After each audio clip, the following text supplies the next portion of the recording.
చూడండి, ఇది ఆవు నెయ్యి అనమాట. స్వచ్ఛంగా మేము తయారు చేసుకుంటాం ఇంట్లోను. ఎవరైనా ఇంట్లో దిగినప్పుడు ప్రసాదాలు అవి చేయమంటే కనుక చక్కగా ఈ ఆవు నెయ్యితోటి వాడి చేస్తామన్నమాట.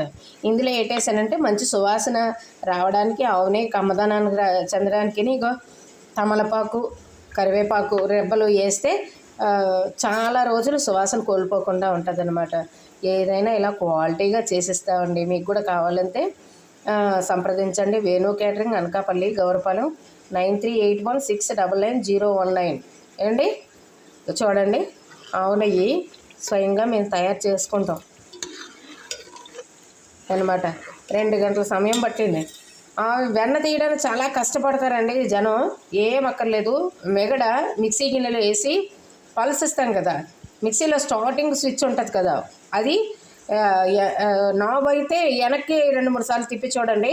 లేకపోతే స్విచ్ లాగా ఉంటే కనుక 1, 2, 3 సెకండ్స్లో నెక్క పెట్టేటప్పటికి వెన్న వచ్చేస్తుంది.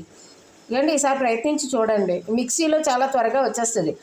అలాగే కడుక్కోవడం కూడా సులువు. అందులో కాస్త సర్ఫ్ వేసి మిక్సీ లింగ్లోను వెన్న తీసిన తర్వాత చిన్న సర్ఫ్ వేసి వాటర్ వేసి ఒకసారి మిక్సీ కొట్టారంటే మిక్సీ శుభ్రంగా క్లీన్ అయిపోతుంది. మీకు ఏ ఇబ్బంది ఉండదన్నమాట. ఏమండి, టిప్ నచ్చిందా? నచ్చితే కనుక లైక్ చేయండి, షేర్ చేయండి, సబ్స్క్రైబ్ చేయండి.